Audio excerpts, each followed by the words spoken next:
Hey guys, tonight we begin with the bizarre, ambitious, and sometimes eyebrow-free world of medieval beauty standards, a world where the goal wasn't to look healthy, sun-kissed, or Instagram-ready, but rather like someone who'd just been politely exorcised by a particularly gentle priest.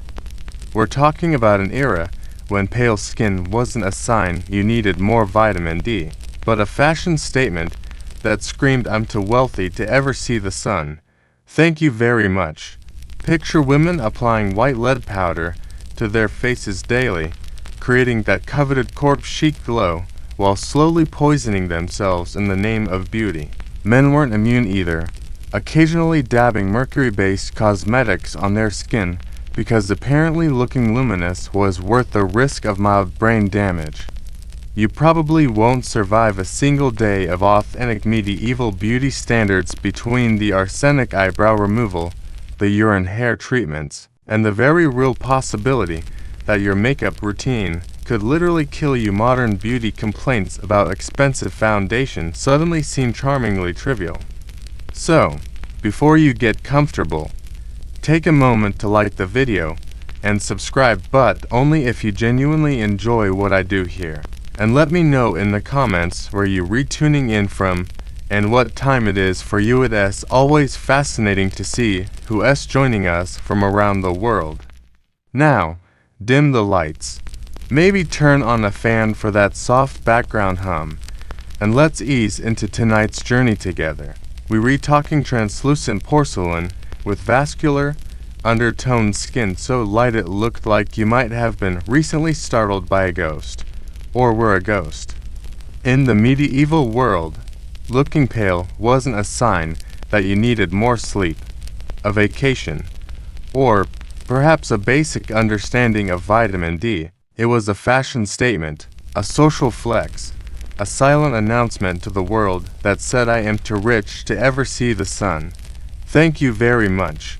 Picture the stone-walled chambers of 14th century Europe, where candlelight flickered against cold granite and the only source of warmth came from fireplaces that heated exactly 3 square feet if you were lucky.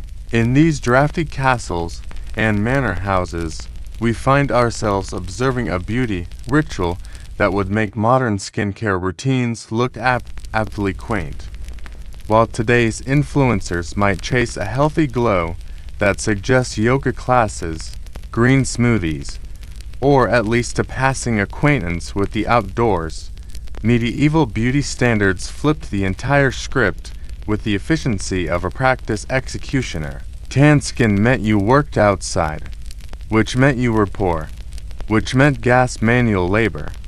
And nothing said not beautiful in the 14th century quite like knowing how to milk a cow or having calluses that suggested you'd ever touched a farming implement. The paler you were, the higher your perceived status. And when we say pale, we don't mean the soft ivory glow of someone who uses SPF religiously. We're talking about a complexion so white it looked like you might have been recently exorcised. Of course, nature doesn't always cooperate with our beauty aspirations, especially if you were born with an actual working circulatory system that occasionally sent blood to your face.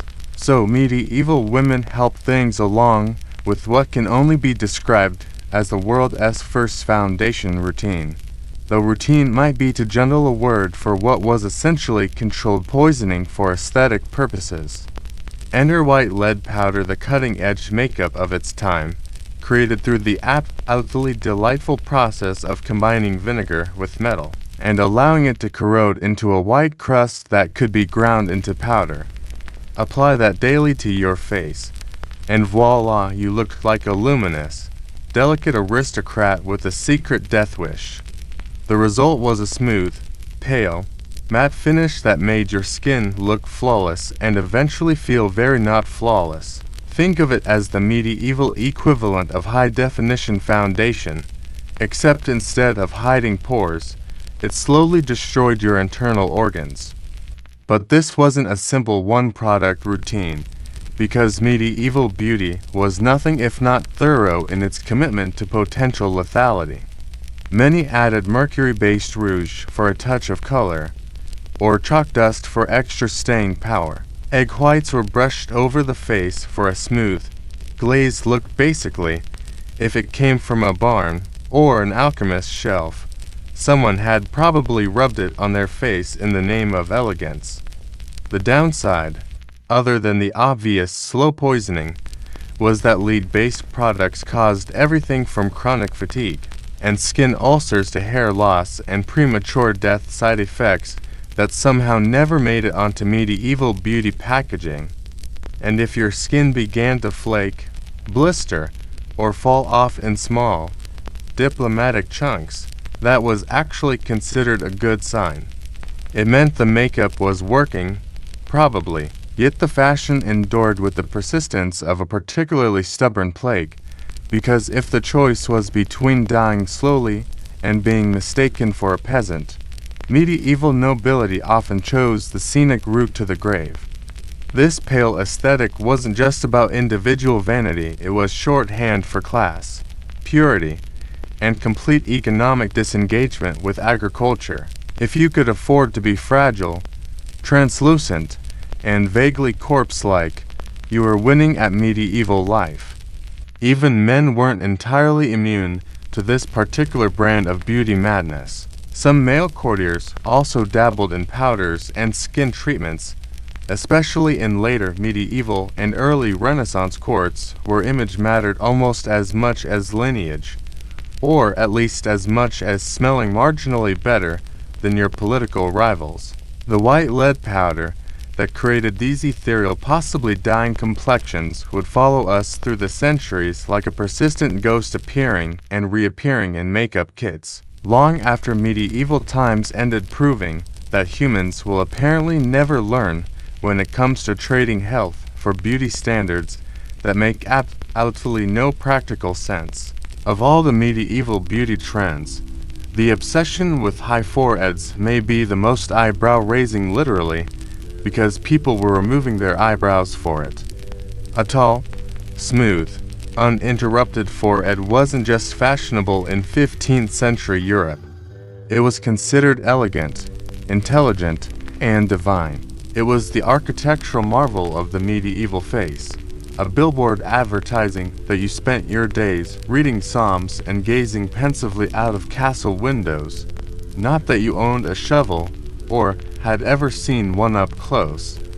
We're talking about foreheads so vast they could host a small tournament, and achieving this look required what can only be described as a full-on forehead expansion project. This wasn't a trim or a touch-up, this was aggressive real estate development happening on people's faces, and like most medieval beauty practices, it involved a shocking amount of pain and questionable decision-making. To achieve this noble, dome-like appearance, women went to measures that would make modern beauty influencers blink twice and reach for their legal teams. Eyebrows were plucked out completely, and sometimes even scalp hair was removed inch by painstaking inch to push the hairline further back into what we can only assume was considered prime forehead territory. Medieval grooming manuals, written with a kind of clinical detachment usually reserved for military strategy, advised women to use tweezers, hot cloths, and depilatory creams made from delightful ingredients like cat dung, quicklime, or vinegar-soaked leeches. Yes, leeches. Because nothing says, "I am committed to this look" like applying blood-sucking worms to your hairline in pursuit of a forehead that could double as a sundial. The process was exactly as pleasant as it sounds, which is to say not at all, but the results were considered worth the agony. Medieval portraits from the time show women with serene expressions and foreheads so expansive you half expect to see weather patterns forming across them. But this wasn't just about the face itself. Fashion supported this aesthetic with all the enthusiasm of a conspiracy. Tight-fitting hoods, wimples, and those famous cone-shaped hennons all helped pull the hairline up, or at least hide the part where your eyebrows used to live before you evicted them in the name of beauty. The whole look was designed to create the impression that your face began somewhere near the crown of your head. And if that sounds excessive, well, you clearly haven't been paying attention to medieval beauty standards. This high forehead style wasn't some isolated castle trend that stayed within the walls of a single kingdom. From England to France to Italy, noble women leaned into this aesthetic with the dedication of people convinced they were onto something revolutionary. Artists and poets reinforced the trend by composing verses praising women whose faces appeared to begin somewhere in the general vicinity of their scalp, because apparently even medieval love poetry had very specific beauty requirements. Of course, not everyone could afford the time, tools, or tolerance for pain required to pluck themselves into forehead perfection. So, in a moment of medieval ingenuity that proves our ancestors were just as willing to fake it as we are, some women simply drew their new improved forehead slightly higher and covered the rest with strategically placed headbands or veils. That's right, the Middle Ages had their own version of contouring. It just involved significantly more fabric and considerably less YouTube instruction. The ideal medieval forehead made a clear social statement. I spend my time contemplating divine mysteries and embroidering silk, not wrestling with livestock or understanding basic agriculture. It was a visible reminder that you belonged to a class of people who could afford to make themselves look slightly alien in pursuit of an aesthetic that suggested both intellectual superiority and complete disconnection from anything resembling productive work. Those perfectly smooth, impossibly high foreheads became the canvas upon which medieval women painted their social status, their spiritual devotion, and their commitment to beauty standards that required both significant financial resources and a high tolerance for discomfort. The tweezers that made this transformation possible weren't just grooming tools, they were instruments of social mobility, weapons in the endless war between practical appearance and aspirational beauty, tiny metal symbols of humanity's willingness to endure absolutely anything in pursuit of looking like the idealized version of themselves that society had decided was worth achieving. In medieval Europe, eyebrows weren't just underappreciated, they were actively eliminated. While modern trends celebrate bold brows, feathered arches, and TikTok tutorials that could teach a master class in facial landscaping, the 14th and 15th centuries saw eyebrows as unnecessary facial clutter that interrupted the aesthetic perfection of a smooth, unbroken forehead. To achieve the ideal look, women plucked their eyebrows into near non-existence or erased them entirely, treating them like stubborn weeds growing in the otherwise pristine garden of their faces. We were talking about a beauty standard so committed to the elimination of eyebrows that some women went even further and shaved the brow area completely, ensuring that not a single strand interfered with their alabaster, high-domed glory. It's the sort of dedication that would make modern beauty influencers pause mid-tutorial, mostly because unlike today's world of brow pencils and microblading, there was absolutely no way to draw them back in if you changed your mind or made a mistake. The methods for achieving this brow-free perfection were exactly as medieval as you'd expect, which is to say they involved a delightful combination of pain, toxic substances, and tools that belonged more in a torture chamber than a beauty routine.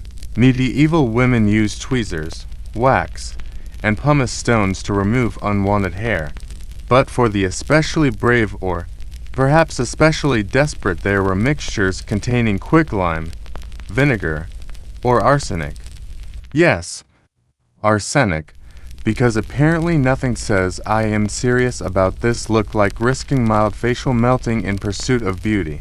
This wasn't a passing fad that lasted a season or two before people came to their senses.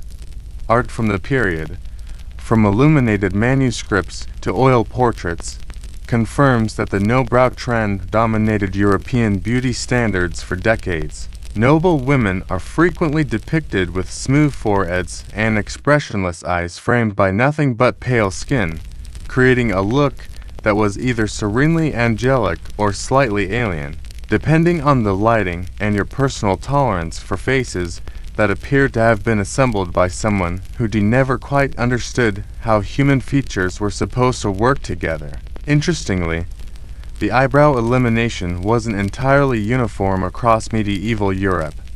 In some regions, thin or lightly arched brows persisted, especially as influences from the Middle East and Byzantine Empire filtered through trade routes and military campaigns. But by and large the message was clear. If people could see your eyebrows, you were doing medieval beauty wrong, and everyone from your local priest to your mother-in-law would probably have opinions about your failure to achieve proper forehead magnificence. The trend wasn't exclusively limited to women, either. Men, especially those close to court life, occasionally trimmed or groomed their brows as part of a larger aesthetic of refinement, though full removal was relatively rare among males unless they lost their eyebrows in some particularly heated theological debate or unfortunate encounter with experimental beauty treatments. What this tells us about medieval beauty ideals is that they weren't remotely interested in looking natural, healthy, or even recognizably human by modern standards. They were about looking curated, symbolic, and just a bit angelic angels. As any medieval art enthusiast can tell you, rarely sport visible eyebrows in religious paintings. Whether this was intentional symbolism or simply artistic convention, it worked in favor of the eyebrow-free aesthetic that dominated noble beauty standards. The arsenic that made this transformation possible wasn't just a beauty product, it was a symbol of how far people were willing to go to conform to social expectations that made absolutely no practical sense. Medieval women were essentially poisoning themselves in small, controlled doses to achieve a look that announced their social status, their dedication to contemporary fashion, and their complete commitment to beauty standards that valued artifice over nature. Those missing eyebrows represented more than just hair removal. They were visible proof of a society that had decided natural human features were insufficient for true beauty. The smooth, expressionless faces that resulted from this trend created an aesthetic that was meant to suggest spiritual purity, intellectual superiority, and social refinement, even if achieving it required tolerating low-level toxicity and accepting that your face might never quite look entirely human again. If you were born blonde in medieval Europe, congratulations, you were considered blessed by divine providence and probably got out of a few household chores. Blonde hair was the medieval gold standard, associated with youth, beauty, virtue, and most importantly, divine favor. The Virgin Mary was frequently painted as a blonde in religious art, even though she was, geographically speaking, almost certainly not. But realism was less important than radiance when it came to medieval beauty ideals, and nothing radiated quite like hair that looked like it had been personally kissed by holy light. The problem was that natural blondness didn't last, especially into adulthood, when life had a tendency to darken everything from your hair to your general outlook on medieval existence. So, women who wanted to maintain their celestial appearance took matters into their own hands, and sometimes into actual cauldrons, creating homemade hair lightening concoctions that would make modern beauty chemists reach for their fertility insurance. These DIY hair treatments included saffron, chamomile, ash, honey, and lye mixture that sounds less like a beauty recipe and more like the ingredients for either a very expensive soup or a moderately effective cleaning solution. The process, known as sunbaking, involved applying these concoctions liberally to the hair and then sitting in direct sunlight for hours, which worked best if you had the patience of a nun and the skin tolerance of a salamander. The results were supposedly worth the discomfort, assuming you survived the process without significant scalp damage or heat stroke. But here's where medieval beauty gets particularly charming. Some recipes also included urine, which was thought to help lift color and add that special genius koi that only bodily waste can provide. Whose urine?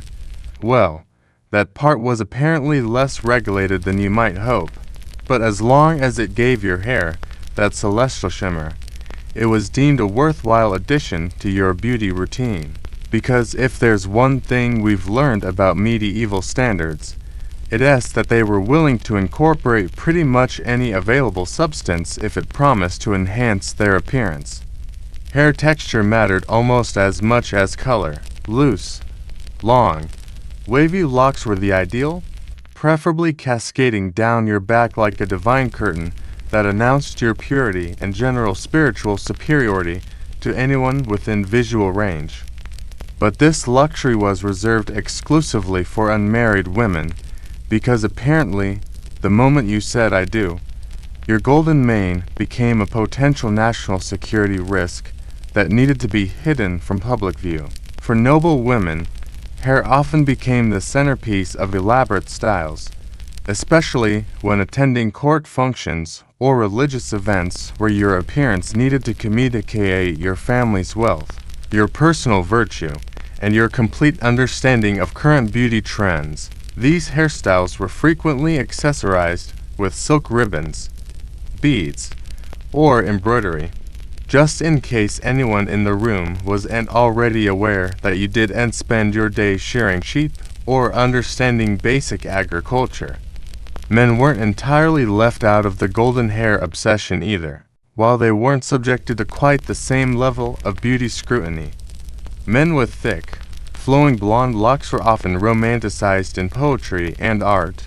Knights with golden hair charging into battle became the medieval equivalent of shampoo commercials, except with significantly more actual bloodshed and fewer professional stylists. The saffron that made many of these hair treatments possible wasn't just an ingredient, it was a status symbol. This expensive spice, worth more than its weight in silver, represented the ultimate fusion of luxury and vanity. Using saffron to lighten your hair was essentially announcing that you were so wealthy you could afford to waste precious spices on cosmetic purposes rather than, say, making your food taste like something other than boiled disappointment. The entire blonde hair obsession reveals something fundamental about medieval beauty standards. They valued the appearance of divine favor over natural human variation. Those carefully lightened locks weren't just fashion statements, they were spiritual advertisements, visible proof that you possessed a kind of virtue and social standing that supposedly attracted heavenly blessing. Beauty, as always, has been a little bit disgusting, but medieval beauty was particularly committed to proving that suffering and social status could be mixed together to create something that passed for physical perfection, even if it involved sitting in the sun covered in other people's urine. In medieval Europe, beauty wasn't just skin deep, it was morally loaded, spiritually charged, and potentially damning. A well-composed face could be a divine blessing, a social weapon, or a trap set by the devil himself, sometimes all three before you'd finished your morning prayers. To be beautiful in the medieval world meant walking a tightrope so precarious that one wrong step could send you tumbling from blessed to cursed faster than you could say lead base makeup. On one hand, physical beauty, clear skin, symmetrical features, that coveted pale complexion we've been discussing was considered a visible sign of virtue and divine favor. If you were lovely, it meant you were blessed, possibly chosen by God, or at the very least unlikely to steal livestock or engage in midnight witchcraft. Poets, preachers, and painters alike described beauty as evidence of a pure soul, suggesting that moral goodness literally radiated through your pores like some kind of spiritual highlighter. But here's where medieval thinking got deliciously complicated.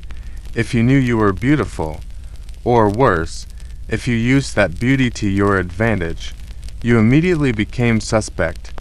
Vanity was a sin, remember, and showing too much interest in your appearance hinted at pride, seduction, or worst of all, French tendencies. Medieval sermons warned that women's beauty could tempt men into sin, which was, of course, entirely the woman's fault, because apparently medieval logic worked like a funhouse mirror that reflected responsibility in completely unexpected directions. This created an impossible situation that would drive modern therapists to early retirement. You needed to be beautiful enough to suggest divine favor, but not so beautiful that anyone noticed you were trying to be beautiful. You had to glow with virtue, but not so much that it looked like pride.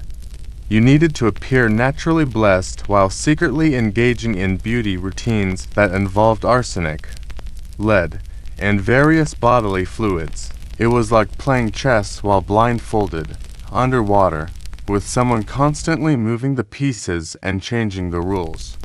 Eve had set a rather unfortunate precedent that medieval Europe ran with for a solid 1,000 years, establishing the template that female beauty was inherently dangerous and probably the root of most problems. Medieval literature is packed with cautionary tales about beautiful women who led righteous men astray, because apparently men had absolutely no agency when confronted with an attractive face and could be held responsible for their actions in the presence of well-applied rouge. Some medieval thinkers took this paranoia even further, believing that beauty could be an illusion a sorceress's disguise, a glamour conjured by witches to lead the faithful astray. This may sound dramatically paranoid, but remember, this was an era when bad weather could get you burned at the stake. So, suspecting beautiful women of supernatural manipulation was practically routine thinking. Conversely, those who were plain or unfortunate looking were sometimes assumed to be morally deficient, spiritually punished, or thus generally disappointing to divine sensibilities. The idea that outward appearance reflected inner character wasn't just popular opinion, it was doctrine in many circles. Beauty meant grace. Ugliness suggested divine displeasure. And average looks were probably fine, but wouldn't get you invited to the better dinner parties. All of this created a social environment where being beautiful was simultaneously desirable and dangerous, blessed and cursed, advantageous and potentially fatal. Women had to master the art of looking divinely favored while appearing completely unaware of their divine favor, radiant, while humble, attractive, while modest, and above all never more beautiful than the local lord's wife, because that was a one-way ticket to a quiet convent or an unusually convenient illness. The tightrope that medieval women walked between beauty and morality wasn't just a social challenge, it was a daily negotiation with forces that could destroy their lives if they miscalculated. Every application of white lead powder, every carefully plucked eyebrow, every strategic hair treatment was a gamble with social, spiritual, and sometimes literal survival. So, in the end, medieval beauty standards weren't just about aesthetics, they were a full-blown moral obstacle course balancing vanity against virtue, pride against piety, and whatever powdered lead was left in your makeup kit against the very real possibility that looking too good might be the last mistake you ever made. The name Immortals wasn't just a bit of royal flair or marketing hyperbole, it was a logistical and psychological masterpiece that would make modern military strategists weep with envy. We're talking about more than just elite troops here. These were a living symbol of imperial strength, precision, and a kind of unyielding continuity that made enemies reconsider their life choices before they'd even seen a Persian sword drawn in anger. Their origins trace back to the very birth of the Achaemenid Empire under Cyrus the Great in the 6th century BCE, at a time when Persia was rapidly transforming from a regional power into a sprawling imperial juggernaut that would eventually stretch from Egypt to the Indus Valley. Cyrus understood something vital that many rulers missed. An empire needs more than just administrators and governors shuffling paperwork in distant provinces. It needs a backbone, an elite force that could project dominance, inspire loyalty, and suppress rebellion with equal efficiency and terrifying consistency. According to Herodotus, their strength was always kept exactly at 10,000 men, and this was in some poetic approximation or rough estimate that ancient historians threw around when they couldn't be bothered with actual counting. If one man died, fell ill, was wounded, or simply had a particularly unfortunate encounter with enemy weaponry, he was instantly replaced. The numbers never wavered, never fluctuated, never gave enemies the satisfaction of seeing Persian strength diminished by so much as a single soldier. Whether this was historical fact or incredibly clever bookkeeping designed to mess with enemy intelligence, the image stuck and the name endured with the persistence of a particularly successful propaganda campaign.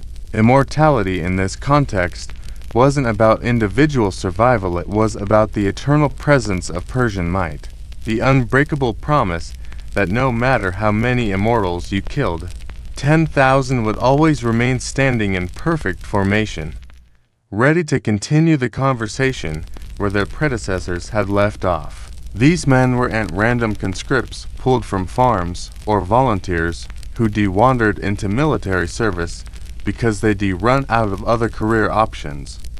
To be an immortal meant being selected from among the Persian nobility, or at least from families of proven high status and unquestionable loyalty to the crown. Training began in childhood, often within military academies attached to the royal court, where discipline was brutal enough to make modern boot camp look like summer vacation programs for particularly pampered children. Loyalty to the king wasn't just expected, it was unquestionable, absolute, and enforced with the kind of thoroughness that left no room for divided allegiances or personal ambition. They were expected to be not just warriors, but living exemplars of Persian values, order, obedience, and composure under pressure that would make Stoic philosophers nod in professional appreciation. But here's where the immortals really distinguished themselves from other elite units throughout history. They were also richly dressed, draped in robes of fine materials, with scale armor beneath their garments, and armed with spears, bows, short swords, and wicker shields that were both practical and intimidating. Their appearance was as calculated as their tactics, because Persian kings understood that they weren't just sending soldiers into battle, they were dispatching a mobile political message wrapped in silk and steel. From the plains of Lydia to the deserts of Egypt, wherever the Persian Empire expanded, the immortals followed like a promise of imperial order. They stood behind kings, beside thrones, and at the front of battlefields, serving as both bodyguards and symbols of imperial continuity. If you saw them approaching, you weren't just witnessing soldiers, you were watching the unbroken heartbeat of an empire that had decided your local independence was no longer convenient. The 10,000 became more than a military unit. They evolved into an institution, a system, a concept that transcended individual mortality through sheer administrative precision. Immortals didn't blink, didn't retreat, and most importantly, didn't diminish in number. They endured not through supernatural power, but through systematic replacement, creating an illusion of invincibility that was perhaps more effective than actual invincibility would have been, because it suggested resources so vast and organization so perfect that defeating them was mathematically impossible rather than merely difficult. The appearance of the Persian immortals was no accident, it was psychological warfare dressed in silk and gold, designed to overwhelm enemies before the first arrow was knocked or spear thrust forward.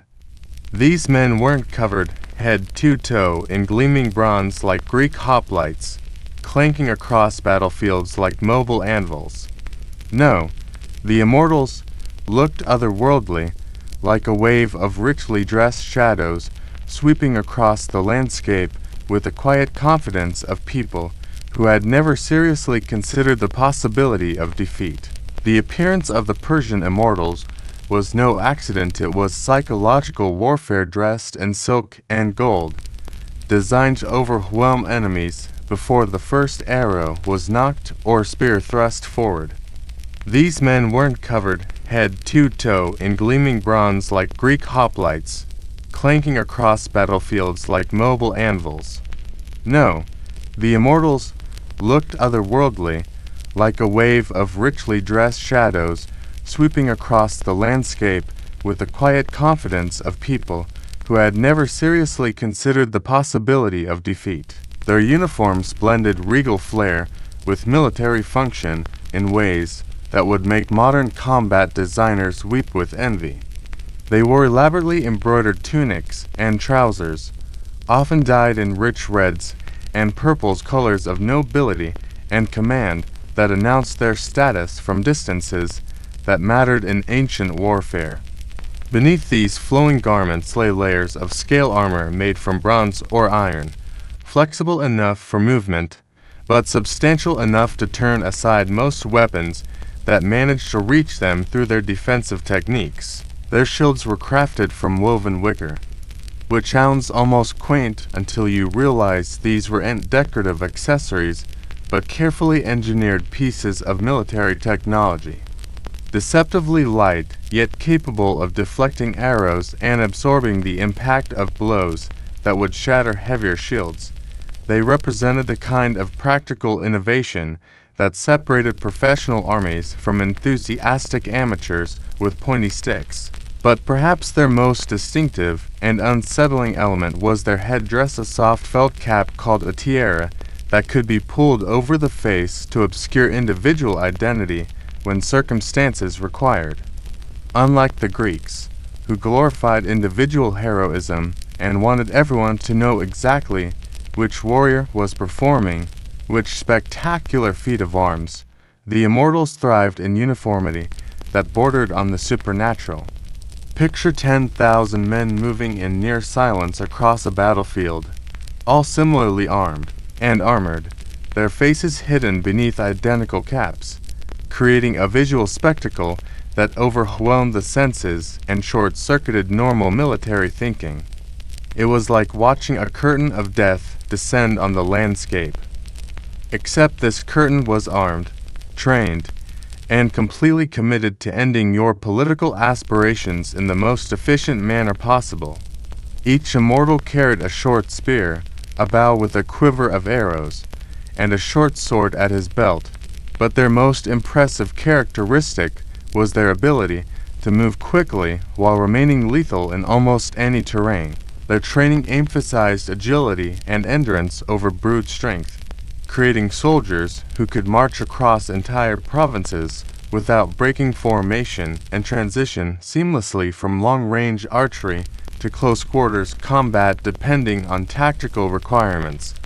Unlike many ancient armies that specialized in one particular type of fighting, the immortals were equally comfortable serving as imperial guards in royal courts, conducting siege warfare against fortified cities, or engaging in open battle against conventional armies. Their equipment was light enough to ensure swift deployment across the empire's vast distances, but potent enough to intimidate and destroy opposition, whether it came from rebellious provinces or foreign invaders. The psychological impact of their appearance was carefully calculated to complement their military effectiveness. When they marched into battle, drums would pound and dust clouds would rise behind them, but their expressions remained eerily composed beneath their felt caps. No roaring battle cries, no individual boasting about personal prowess, just eerie synchronized precision that suggested these weren't quite men in the normal sense, but rather some kind of imperial mechanism crafted not from flesh and bone, but from discipline, ritual, and collective will. It wasn't about brute force or overwhelming numbers, though they certainly had both. It was about consistency, about never failing, never staggering, and never seeming vulnerable to the kind of battlefield chaos that could break normal military units. Their wicker shields became symbols of this approach: light, flexible, practical, and utterly effective when wielded by soldiers who had been trained to function as components of a larger machine, rather than individual warriors seeking personal glory.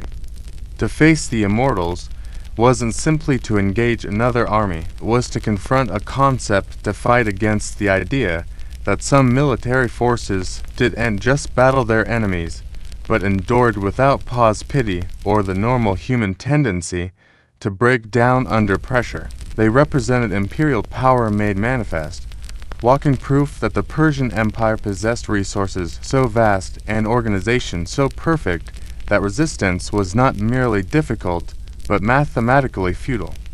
Their uniforms blended regal flair with military function in ways that would make modern combat designers weep with envy. They wore elaborately embroidered tunics and trousers, often dyed in rich reds and purples, colors of nobility and command that announced their status from distances that mattered in ancient warfare. Beneath these flowing garments lay layers of scale armor made from bronze or iron, flexible enough for movement, but substantial enough to turn aside most weapons that managed to reach them through their defensive techniques. Their shields were crafted from woven wicker, which sounds almost quaint until you realize these weren't decorative accessories, but carefully engineered pieces of military technology, deceptively light, yet capable of deflecting arrows and absorbing the impact of blows that would shatter heavier shields. They represented the kind of practical innovation that separated professional armies from enthusiastic amateurs with pointy sticks. But perhaps their most distinctive and unsettling element was their headdress, a soft felt cap called a tiara that could be pulled over the face to obscure individual identity when circumstances required. Unlike the Greeks, who glorified individual heroism and wanted everyone to know exactly which warrior was performing which spectacular feat of arms, the immortals thrived in uniformity that bordered on the supernatural. Picture 10,000 men moving in near silence across a battlefield, all similarly armed and armored, their faces hidden beneath identical caps, creating a visual spectacle that overwhelmed the senses and short-circuited normal military thinking. It was like watching a curtain of death descend on the landscape, except this curtain was armed, trained, and completely committed to ending your political aspirations in the most efficient manner possible. Each immortal carried a short spear, a bow with a quiver of arrows, and a short sword at his belt, but their most impressive characteristic was their ability to move quickly while remaining lethal in almost any terrain. Their training emphasized agility and endurance over brute strength, creating soldiers who could march across entire provinces without breaking formation and transition seamlessly from long-range archery to close-quarters combat depending on tactical requirements. Unlike many ancient armies that specialized in one particular type of fighting, the immortals were equally comfortable serving as imperial guards in royal courts, conducting siege warfare against fortified cities, or engaging in open battle against conventional armies. Their equipment was light enough to ensure swift deployment across the empire's vast distances, but potent enough to intimidate and destroy opposition, whether it came from rebellious provinces or foreign invaders. The psychological impact of their appearance was carefully calculated to complement their military effectiveness. When they marched into battle, drums would pound and dust clouds would rise behind them, but their expressions remained eerily composed beneath their felt caps. No roaring battle cries, no individual boasting about personal prowess, just eerie, synchronized precision that suggested these weren't quite men in the normal sense, but rather some kind of imperial mechanism crafted not from flesh and bone, but from discipline, ritual, and collective will. It wasn't about brute force or overwhelming numbers, Though they certainly had both, it was about consistency, about never failing, never staggering, and never seeming vulnerable to the kind of battlefield chaos that could break normal military units. Their wicker shields became symbols of this approach: light, flexible, practical, and utterly effective when wielded by soldiers who had been trained to function as components of a larger machine, rather than individual warriors seeking personal glory. To face the Immortals wasn't simply to engage another army, it was to confront a concept, to fight against the idea that some military forces didn't just battle their enemies, but endured without pause, pity, or the normal human tendency to break down under pressure. They represented imperial power made manifest, walking proof that the Persian Empire possessed resources so vast and organization so perfect that resistance was not merely difficult, but mathematically futile. To be an immortal was not just a job or even a prestigious military appointment. It was a lifelong identity, a status symbol, and in many ways a sentence that separated you from normal human existence and bound you to the empire with chains made of honor, discipline, and the constant awareness that you belonged not to your family, but to the Persian crown. While they were revered throughout the empire and richly rewarded for their service, the expectations placed upon these men were immense enough to crush spirits that were improperly prepared for a life of absolute submission to imperial will. These men lived under constant scrutiny that would make modern surveillance states look casual about privacy. Their food, clothing, and housing were all provided by the state, but this was generosity. It was control designed to ensure that every aspect of their existence served imperial purposes. From the moment they entered the ranks of the Immortals, they ceased to be individuals with personal aspirations and became components of a military machine that valued consistency above all else, including basic human desires for autonomy or self-expression. Most Immortals came from Persian, Median, or Elamite nobility, but lower-ranking sons of loyal families could rise into the ranks if they demonstrated exceptional discipline and unwavering commitment to Persian values. Training began in childhood, often within military academies attached to the royal court, where boys learned not just archery on horseback and how to endure pain and hunger, but most importantly, how to obey without hesitation, question, or the kind of independent thinking that could disrupt the perfect uniformity that made the Immortals effective. There was no room for personal glory or individual achievement that might set one man apart from his brothers in arms.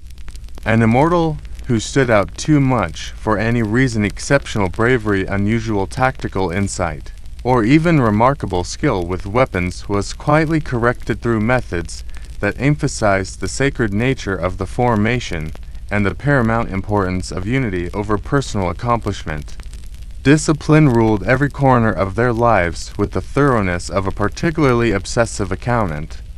They followed strict daily routines, wake before dawn, drill in silence while maintaining weapons and armor to exacting standards, eat meals that were communally prepared and nutritionally calculated for endurance rather than enjoyment. Meat, flatbread, dates, and wine were staples of their diet, but luxuries were actively discouraged because the empire needed warriors, not pampered aristocrats who might develop inconvenient opinions about comfort. When not actively campaigning across the empire's vast territories, the Immortals served as guards for the king and his court, but even this seemingly ceremonial duty carried responsibilities that went far beyond standing around, looking intimidating. They monitored nobles for signs of disloyalty, maintained order in the most politically volatile places of the empire, and served as the eyes and ears of the Achaemenid ruler, trained to detect lies, sense fear, and act decisively when circumstances require immediate intervention. Their mere presence could silence dissent in royal halls, not through threat of violence, but through the psychological weight of representing absolute imperial authority. They were living reminders that the king's will was not subject to debate, negotiation, or the kind of political maneuvering that characterized court life in less efficiently organized kingdoms. Interestingly, they weren't entirely cut off from normal human relationships and family life. Immortals were allowed to marry and maintain households, creating some semblance of normal domestic existence. However, they could be summoned at a moment's notice for duty anywhere in the empire, and when that call came, they left everything behind without questions, complaints, or the luxury of extended goodbyes that might suggest divided loyalties. A man who hesitated even once when duty called could be quietly replaced and removed from the ranks, because maintaining the sacred number of 10,000 was more important than individual circumstances, personal relationships, or temporary inconveniences like family emergencies. After all, the number always had to remain exactly 10,000, no gaps, no delays, no exceptions that might suggest the system was anything less than perfectly reliable. It was this cold, efficient approach to human resources that ensured their mythos remained intact across generations. The immortals didn't just fight with discipline, they lived in discipline, breath discipline, and had been shaped by discipline until nothing remained but perfectly calibrated tools of empire, honed and polished, until their individual humanity became secondary to their function as components of imperial power. The Persian immortals reached the height of their legend during the reign of Xerxes the Great, and nowhere was their reputation more fiercely tested than at the narrow mountain pass of Thermopylae 480 BCE. This battle, now mythologized through centuries of art, literature, and questionable Hollywood productions, wasn't just a clash of armies, it was a symbolic collision between two radically different worldviews. On one side stood Persian imperial order, vast and systematic, represented by what ancient sources claimed was the largest army the world had ever seen. On the other stood Greek city-state, defiant, stubborn, and localized, embodied by King Leonidas and his few thousand Greeks, most famously the 300 Spartans, who had decided that tactical withdrawal was for people who lacked proper commitment to dramatic gesture. When Xerxes invaded Greece with his massive force, he brought the immortals as his personal vanguard, not just as bodyguards, but as a scalpel designed to cut through resistance with the precision of surgeons who specialized in political problems. Their reputation had preceded them across the Mediterranean, stories of the 10,000 who never died, the elite troops who served kings like gods and fought with flawless precision that made other armies look like enthusiastic amateurs with sharp sticks. At Thermopylae, they encountered resistance that rattled their mythos in ways that decades of previous victories had not prepared them for. The narrow pass, barely wide enough for a cart in some places, created tactical constraints that neutralized many of the advantages that had made the immortals effective in previous campaigns. Geography became their enemy in ways that no amount of training or imperial resources could overcome. On the second day of battle, after his regular troops had been repeatedly repulsed by the tight Greek formations, Xerxes ordered his immortals forward to break the Greek line once and for all. It was meant to be a crushing demonstration of Persian superiority, a moment when the empire's most elite warriors would sweep aside this inconvenient obstacle and restore the natural order of things where Persian armies advanced and everyone else got out of the way or faced the consequences. But what followed wasn't the instant rout that Xerxes had confidently expected. The immortals, skilled and disciplined as they were, found themselves constrained by the tight geography of the pass in ways that negated their usual tactical advantages. Their bows, normally devastatingly effective at longer ranges, were nearly useless in such confined space where arrows had nowhere to arc and enemies were too close for proper archery technique. Their shorter spears, perfectly adequate for the kind of fluid mobile warfare they typically conducted, couldn't reach past the long dory spears of the Greek hoplites, who had been trained from childhood for exactly this kind of close-quarters combat. For hours they clashed with disciplined Spartans and other Greeks, who fought in tight, interlocking phalanxes that had been specifically designed to hold ground against superior numbers. The famous Spartan shields, locked together in an unbreakable wall, absorbed charge after charge from warriors who had never encountered an enemy that simply refused to break under pressure applied with proper Persian efficiency. The immortals suffered losses, heavy ones, that contradicted everything their reputation promised about invincibility and systematic superiority. Herodotus noted, perhaps with some satisfaction given his Greek perspective, that they were no more successful than the ordinary Persian troops who had failed before them. It wasn't just a military defeat, it was a rupture in their carefully constructed image, a crack in the psychological armor that had been as important as their physical equipment. For the first time in their storied existence, the illusion of their immortality cracked under the weight of Spartan spears and Greek defiance. They had always appeared untouchable gods of war dressed in silk and scale armor, but at Thermopylae they bled like ordinary men, died like normal soldiers, and discovered that even the most elite forces had limitations when faced with enemies who were too stubborn to acknowledge Persian superiority. Yet even in defeat, they remained terrifying and professional.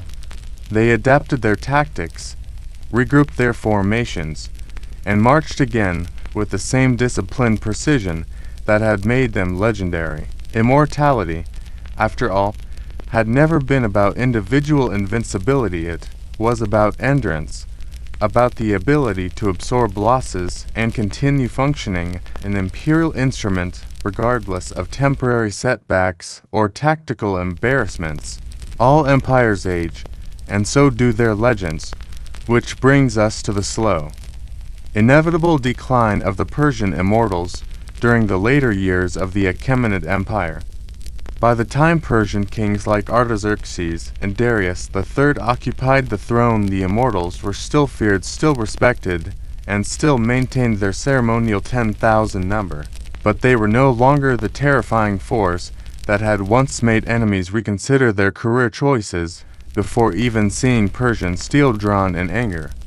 The machinery that had once made them immortal began to rust, not with dramatic collapse, but with the slow, creeping inefficiency that accompanies institutional decay. As Persian kings grew increasingly detached from actual battlefield leadership, more concerned with courtly luxury and intrigue than the practical business of imperial expansion, the immortals began their transformation from hardened warriors into royal ornaments who looked impressive during ceremonies, but lacked the edge that had made their predecessors genuinely formidable. Under kings who preferred palace politics to military campaigns, recruitment standards began to slip in ways that would have horrified earlier Persian rulers. Political favoritism started seeping into the ranks like water through cracked stone, undermining the meritocratic selection process that had originally ensured only the most disciplined and loyal men earned the right to wear the sacred uniform. Where once only the most qualified candidates were selected based on proven ability and unquestionable dedication, influential nobles began pulling strings to place their unworthy sons into the prestigious 10,000, treating elite military service like a luxury appointment rather than a demanding profession that required genuine competence. The result was subtle but fatal: uniformity without spirit, discipline without heart, precision without the underlying commitment that had made earlier generations of immortals genuinely dangerous. They still marched in perfect formation, still maintained their equipment to exacting standards, and still looked intimidating to casual observers. But the essential quality that had separated them from ordinary soldiers, absolute dedication to imperial service above personal concerns, had been diluted by corruption and complacency. This institutional decay became tragically obvious when Alexander the Great launched his invasion of Persia in 334 BCE, bringing Macedonian military innovation to bear against Persian forces that were still organized around tactical concepts that had worked perfectly well for centuries but had grown stale through lack of serious challenges. At the Battle of Gaugamela in 331 BCE, the Immortals were deployed alongside the Persian center to defend Darius III in what should have been their finest hour, a chance to prove that reports of their decline had been greatly exaggerated. Instead, they faced the tactical brilliance and ruthless momentum of Alexander's Macedonian phalanxes, forces that combined Greek discipline with innovations that the Persian military establishment had failed to anticipate or counter. Although they fought with courage and maintained their formation longer than many other Persian units, they could not hold against enemies who had been specifically trained to exploit the weaknesses in traditional Persian tactics and had been equipped with weapons designed to neutralize Persian advantages. They were outflanked, outmaneuvered, and ultimately overwhelmed by forces that proved more adaptable than the rigid system that had once made the Immortals invincible. Worse yet, the myth that had sustained them for centuries didn't survive the encounter. For generations, the name Immortals had inspired awe and suggested resources so vast that defeat was mathematically impossible. But Gaugamela proved they were no longer what they had been under Cyrus the Great or Xerxes I. The machinery of instant replacement that had made their losses invisible for centuries simply wasn't functioning anymore. The backup system that had once ensured seamless continuity of the 10,000 had fallen victim to the same corruption and inefficiency that had weakened the empire itself. When the unit suffered casualties, replacements weren't immediately available, and the mathematical precision that had been their greatest strength became their most obvious vulnerability. When Alexander marched into Persepolis and occupied the royal palace, he walked into what was essentially a shell of an empire. The Immortals weren't there to defend the capital because the unbroken line had finally been broken, the system had finally failed, and the legend had finally met reality on terms that favored neither tradition nor reputation over tactical innovation and determined execution. Their story didn't end with military defeat. However, elements of the Immortals' legacy lived on as Alexander incorporated Persian traditions into his own forces, and later, during the Sassanid Empire, new elite units would rise that historians sometimes called Immortals again, though they were echoes rather than direct descendants of the original 10,000. Before, there were legends of Greek Amazons capturing imaginations and inspiring countless stories about mythical warrior women. There were the Scythians, nomadic warriors of the Eurasian steppe, who were feared and respected from the Black Sea to the Altai Mountains, and whose women did and stay behind the tents weaving cloth or tending children, while the men rode off to war. Unlike most ancient societies where women's roles were clearly defined and strictly limited to domestic spheres, Scythian women rode horses, wielded composite bows with deadly accuracy, and went to war alongside their male counterparts with a casual competence that would have scandalized civilized Mediterranean societies. These were an exceptions to normal Scythian culture, or unusual individuals breaking social conventions. This was simply how their society functioned. Greek historians like Herodotus were genuinely stunned when they encountered these women, describing entire tribes where women refused to marry unless they had first killed an enemy in combat, a requirement that sounds like something from a fantasy novel that has since found archaeological confirmation in burial sites scattered across Ukraine, Kazakhstan, and southern Russia. The burial mounds called kurgans that dot the Eurasian steppes have yielded discoveries that would make modern archaeologists reconsider everything they thought they knew about ancient gender roles. We're talking about skeletons of young women buried with bows, arrows, swords, battle axes, and even battle-inflicted injuries that prove these weren't ceremonial weapons placed in graves for symbolic purposes. One particularly striking discovery revealed a woman with an arrowhead still lodged in her spine, her body armor arranged around her remains, her grave furnished with the wealth and weapons of a successful warrior who had clearly seen serious combat. Scythian society was fundamentally different from the agricultural civilizations that surrounded them, shaped by the demands of nomadic life on the steppes, where survival required mobility, adaptability, and the kind of resilience that couldn't afford to waste half the population on purely domestic roles. Life on the steppe demanded that everyone, male or female, had to ride, hunt, fight, and defend the tribe when circumstances required military action rather than diplomatic solutions.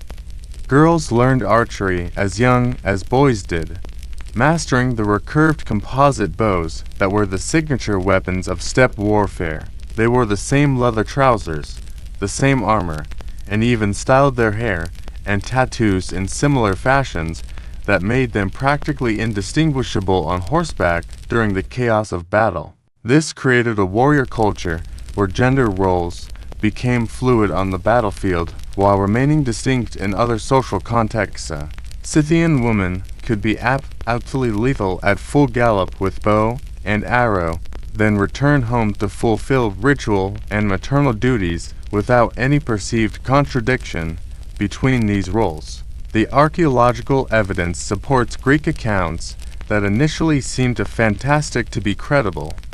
Herodotus wrote about Scythian women warriors with a kind of ethnographic detail that suggests he was reporting observed fact rather than repeating folklore, and modern excavations have consistently found female burials that include not just weapons but the kind of battle injuries that only come from actual combat experience rather than ceremonial participation in military rituals. Greek myths of the Amazons, those legendary warrior women who supposedly cut off one breast to draw their bows more effectively and maintained an all-female society dedicated to warfare, may have been inspired by exaggerated encounters with Scythian women whose martial prowess was real, but whose society was considerably more complex than the simplified mythological versions that survived in Greek literature. But while the Amazons of Greek mythology eventually faded into fantasy and became the subject of Wonder Woman comics and feminist reinterpretations, the Scythians were documented historical reality. They fought against Persian armies, clashed with Greek colonists in the Black Sea region, and terrified Macedonian forces who encountered them during Alexander's campaigns, proving that their reputation for ferocity was based on propaganda or intimidation tactics, but on genuine military competence. For centuries, Scythian men and women roamed the steppes together, fighting side by side with the kind of tactical coordination that could only come from shared training and mutual respect for each other's combat abilities. Their composite bows, crafted from hornwood and sinew, became symbols not just of nomadic warfare, but of a society that had discovered practical equality on the battlefield long before civilized nations began philosophical debates about women's capabilities and proper social roles. In the small West African kingdom of Dahomey, in what is now modern-day Benin, an army of women once struck fear into European colonizers, rival kingdoms, and anyone foolish enough to underestimate the lethality of warriors who happened to be female. They were known as the Agaji, though French colonial forces nicknamed them the Dahomey Amazons in comparison to Greek myths. But these warriors were devastatingly real, disciplined, and absolutely committed to proving that gender had nothing to do with battlefield effectiveness when proper training met uncompromising dedication to military excellence. By the 18th and 19th centuries, the Agaji had evolved from what may have started as elephant hunters or palace attendants into a formal, feared military force that served as the standing royal guard of Dahomey's king. But calling them guards understates their role significantly. They were elite infantry, trained not just to defend, but to attack, conquer, and never retreat from combat regardless of the odds they faced or the superior firepower their enemies might possess. The recruitment process was as rigorous as anything modern special forces might devise, except it began with girls who were often chosen for their physical strength, mental resilience, or simply their spirit of independence that marked them as potentially suitable for a life that would demand absolute loyalty to the king and complete separation from normal domestic expectations. These girls were separated from their families and placed into training programs where discipline was total, uncompromising, and designed to forge individuals into components of a military machine that valued unit cohesion above personal survival. They ran obstacle courses filled with thorns that would shred skin and test pain tolerance, sparred with real blades under conditions that made modern military training look cautious, and swore oaths of celibacy and absolute loyalty that bound them to the crown with commitments that superseded family relationships, romantic attachments, or personal ambitions that might conflict with military duty. The Agaji wore braided sashes that identified their rank and carried muskets, machetes, and clubs into battle. But their deadliest weapon was psychological, the absolute fearlessness that came from training so intensive it eliminated normal human hesitation about violence. European observers during the 19th century, accustomed to warfare conducted by men according to European conventions about combat and gender roles, were consistently shocked by the Agogi's battlefield behavior. One French military officer noted with barely concealed unease how a Dahomey Amazon would rush forward during combat, tear open an enemy's throat with practiced efficiency, then calmly wipe her blade clean before moving to the next target, with the professional composure of someone performing routine work rather than extraordinary acts of violence. These were symbolic warriors kept around for ceremonial purposes or intimidation value. They were front-line, shock troops deployed in raids, battles, and ambushes throughout West Africa. During the Franco-Dahomean Wars of the 1890s, the Agaji went toe-to-toe with French colonial troops, who possessed superior firepower, better equipment, and numerical advantages, yet still managed to launch effective night raids, execute successful ambushes, and fight street by street during the defense of their kingdom with tactics that forced European commanders to completely reconsider their assumptions about African military capabilities and the role of women in organized warfare. Their tenacity during these conflicts became legendary even among their enemies. Outnumbered and outgunned by French forces equipped with modern rifles and artillery, the Agaji continued fighting using guerrilla tactics that exploited their superior knowledge of local terrain and their willingness to accept casualties that would have broken conventional military units. They understood that they were fighting not just for military victory, but for the survival of their way of life against colonial forces that intended to eliminate their political independence entirely. But the Agogi's significance extended far beyond their military effectiveness. In a world dominated by patriarchal power structures, where women's political participation was generally limited to behind-the-scenes influence, they had carved out a space of complete autonomy and direct authority. They advised kings on military strategy, performed important ceremonial duties that reinforced royal legitimacy, and shaped foreign policy not through whispered suggestions, but with weapons in hand and proven combat experience backing their recommendations. Though French colonial forces ultimately succeeded in conquering Dahomey through superior resources rather than superior courage, the legend of the Agaji never truly died. Their legacy helped inspire modern fictional warriors like the Dora Milaje in Marvel's Black Panther. But the historical truth remains more impressive than any fictional adaptation. These women proved that military excellence recognizes no gender boundaries, when societies have the wisdom to train warriors based on ability rather than arbitrary social conventions about who should fight and who should stay home. While the lyre sang gently to the gods with harmonious tones that suggested divine order and cosmic balance, the aloes screamed, wept, and danced through the hearts of ancient Greeks with the kind of raw emotional intensity that made philosophers nervous and politicians suspicious. This reed-blown, double-piped wind instrument was no gentle flute producing sweet melodies for afternoon relaxation. It was wild, emotional, and absolutely unrelenting in its ability to stir human passions that civilized people preferred to keep carefully controlled and socially appropriate. To the Greeks, music wasn't just entertainment that filled time between more serious activities. It was ethos, a fundamental force that shaped the soul and influenced moral character in ways that could determine whether individuals became virtuous citizens or dangerous threats to social stability. The aloes embodied music's most primal and potentially destructive edge, associated not with Apollo's rational harmony, but with Dionysus, that god of wine, ecstasy, and madness, who represented everything that made conservative Greeks reach for their philosophical treatises and legal codes.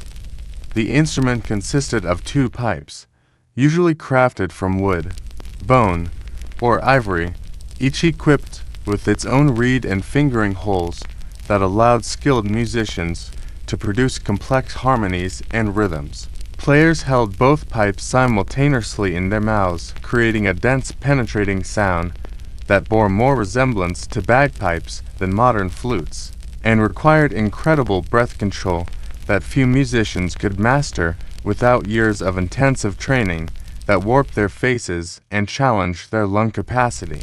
Musicians often employed a technique called circular breathing, where they inhaled through their nose while using cheek muscles to push stored air through the instrument, allowing them to play continuously for extended periods without the interruptions that would normally break musical phrases. This created an otherworldly effect where the aloes seemed to breathe and pulse with its own life. But the physical demands were so extreme that the effort visibly distorted players' faces, puffing their cheeks to grotesque proportions that sometimes made them targets of ridicule from audiences who appreciated the music but found the visual spectacle somewhat disturbing. Yet despite jokes about their appearance, aloes players were respected and even revered in certain circles because they possessed skills that could fundamentally alter human consciousness and behavior.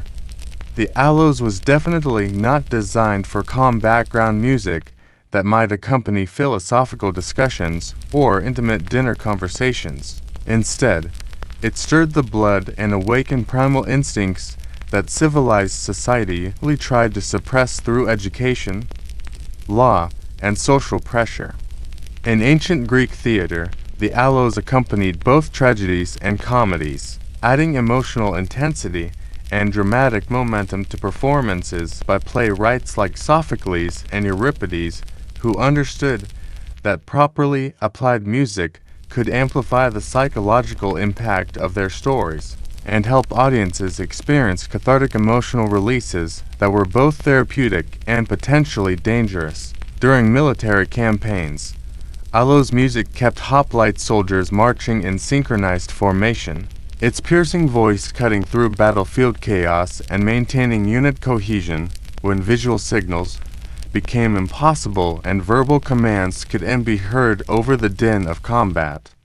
But perhaps most significantly, during Bacchic rituals dedicated to Dionysus, the aloes pushed dancers and worshippers into trance-like states that dissolved normal boundaries between performer and audience, individual and group, human consciousness and divine possession. These weren't gentle spiritual experiences, they were intense psychological events that could leave participants fundamentally changed by encounters with forces that existed beyond ordinary human experience. Plato had a complicated and somewhat troubled relationship with the aloes that reflected broader Greek ambivalence about music's power to influence human behavior. In his Republic, he famously dismissed it as too emotionally overwhelming for his ideal state, preferring instruments like the lyre and kithara that promoted intellectual clarity and rational thought rather than the kind of passionate intensity that could undermine careful philosophical reasoning and political stability. Yet even Plato couldn't deny the aloe's raw power to affect human consciousness in ways that more restrained instruments simply couldn't achieve. The aloes could simulate sorrow, though convincingly, that listeners wept mimic fury with such accuracy that audiences became angry and generate euphoria so intense that people lost their normal inhibitions sometimes, all within the same musical performance that took listeners on emotional journeys they hadn't anticipated and couldn't control. Unlike the mathematically balanced lyre that represented harmony and proportion, the aloes wasn't about achieving perfection or demonstrating cosmic order. It was about emotional release, psychological catharsis, and the kind of intense human experience that reminded people they were more than rational beings who could be satisfied with philosophical discussions and geometric demonstrations. The double pipes became symbols of duality and emotional extremes that existed within human nature, proving that sometimes music's highest purpose wasn't to soothe, but to awaken, challenge, and transform. In the shadowy pages of Japan's medieval history, one woman rides through blood and legend alike with the kind of presence that makes historians pause and wonder how many other remarkable lives were simply erased by record keepers who couldn't quite believe what they were witnessing. Tomo Gozen was a samurai warrior of the late 12th century who fought during the Genpei War, that brutal civil conflict between the Minamoto and Taira clans that fundamentally reshaped Japanese political structure and gave birth to the first shogunate, establishing military rule that would define Japan for centuries to come. Tomo wasn't a symbolic figure, a passive consort, or a woman who wielded influence through traditional feminine channels of domestic management and behind-the-scenes political maneuvering. She was a commander, a swordswoman, and an archer trained in the deadly arts of battlefield combat, feared for her precision with weapons and respected for her tactical intelligence during some of the most chaotic and violent conflicts in Japanese history. Her story emerges most famously from the Hike Monogatari, a war epic that blends historical fact with poetic embellishment in ways that make modern historians simultaneously grateful for the preservation of her memory and frustrated by the difficulty of separating documented events from literary enhancement. In this text, Tomo is described as especially beautiful, with white skin, long hair, and charming features that would have satisfied conventional standards of feminine attractiveness. But the very next sentence delivers the real thunder. She was also a remarkably strong archer, and as a swordswoman, she was a warrior worth 1,000 men. Beauty and lethality weren't contradictions in her case. They were fused into a single identity that challenged every assumption about gender roles in a society built on rigid hierarchical structures and patriarchal control. Tomo served under Minamoto no Yoshinaka warlord, who was possibly her lover as well as her military commander. During his campaign to seize control of Kyoto and establish dominance over rival factions that were tearing Japan apart through constant warfare. She wasn't relegated to camp duties, medical support, or the kind of auxiliary roles that women typically occupied in military campaigns. According to historical accounts, she was positioned in the thick of combat, reportedly leading troops into battle, and engaging in single combat with enemy warriors who discovered too late that underestimating her based on gender assumptions was a potentially fatal mistake. At the Battle of Awazu in 1184, facing encirclement by rival Minamoto forces in what would become Yoshinaka's final stand, she demonstrated the kind of battlefield composure that separates professional warriors from enthusiastic amateurs. Rather than flee when the situation became hopeless, Tomo chose to fight with the methodical efficiency that had made her reputation. In one of her most famous documented encounters, she reportedly dismounted a charging enemy horseman and wrestled him to the ground, using techniques that required both strength and skill, and beheaded him on the spot with the casual precision of someone performing a familiar task.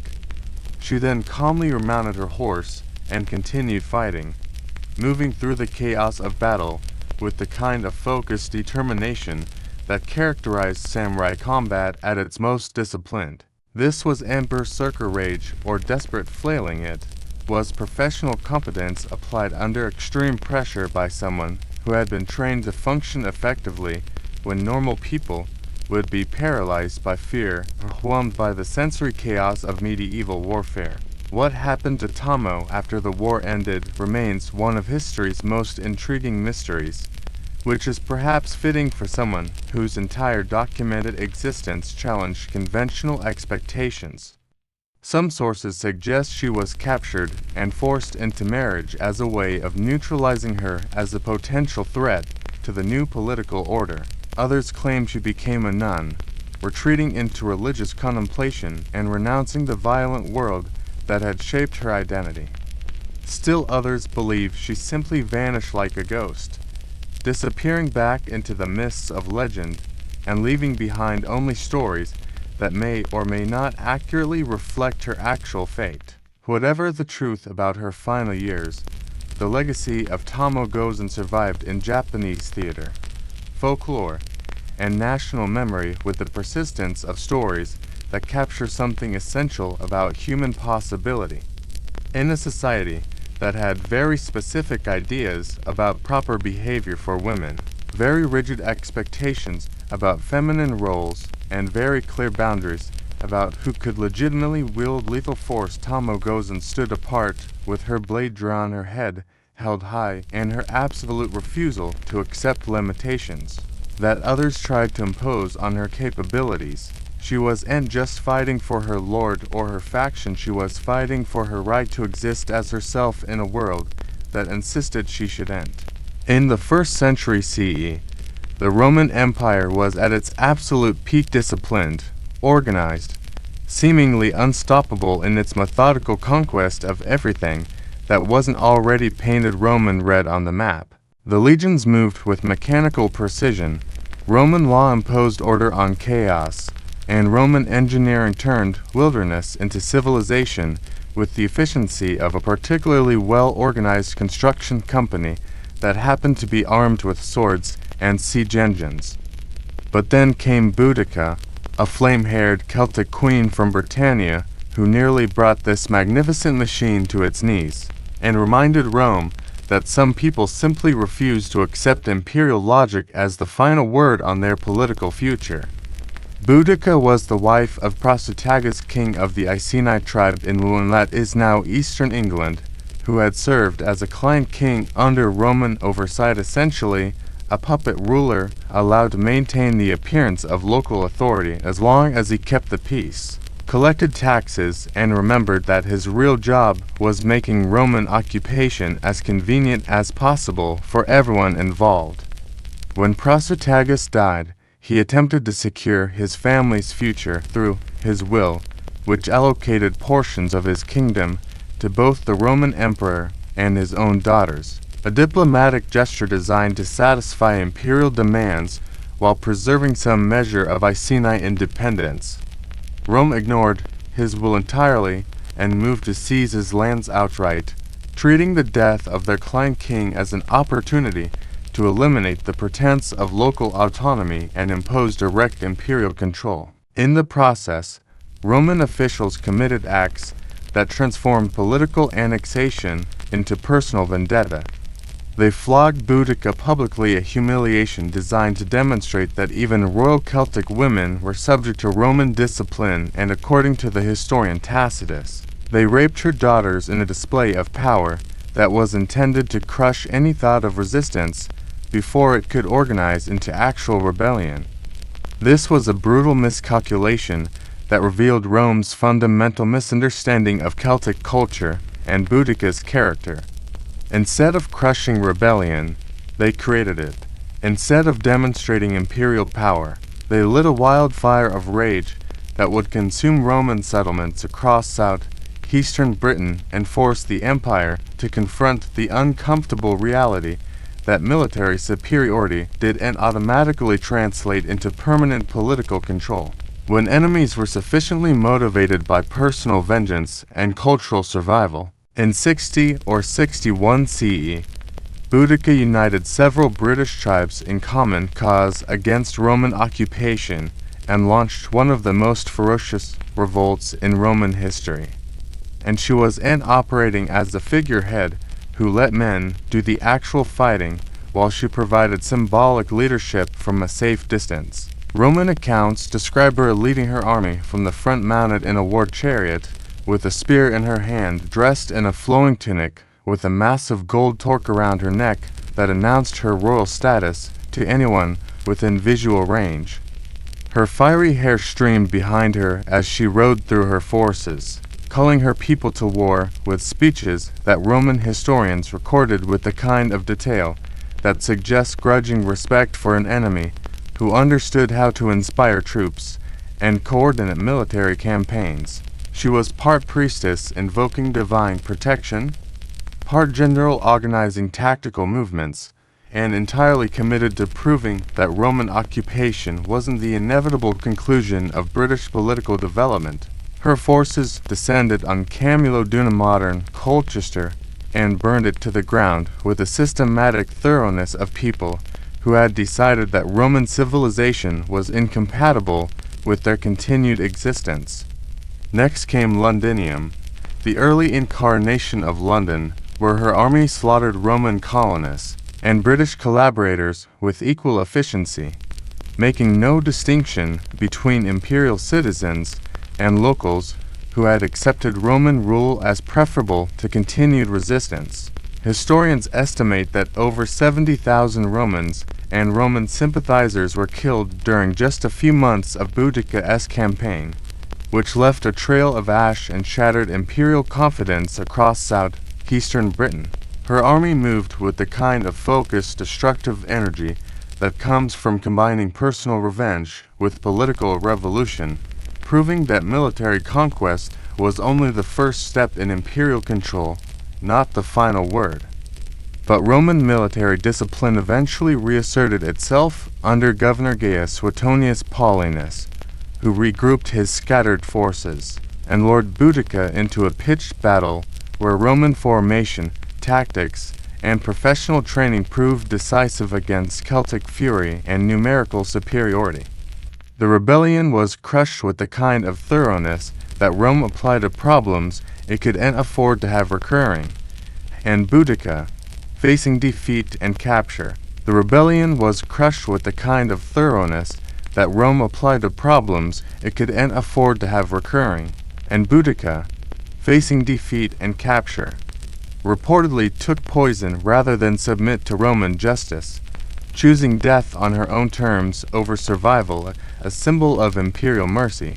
In the smoldering ruins of World War II's Eastern Front, one name sent shivers down the spines of German soldiers who had grown accustomed to dominating European battlefields with technological superiority and tactical innovation. Lyudmila Pavlichenko, nicknamed Lady Death by her enemies, wasn't a propaganda figure, a morale booster, or a symbolic representation of Soviet resistance. She was the real thing.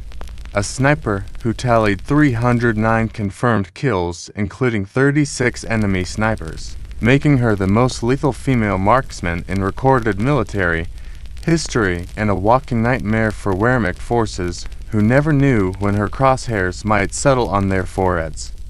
Born in 1916 in what is now Ukraine, Pavlichenko was competitive and fiercely patriotic from a young age, displaying the kind of determined personality that would later serve her well in situations where hesitation meant death and precision meant survival.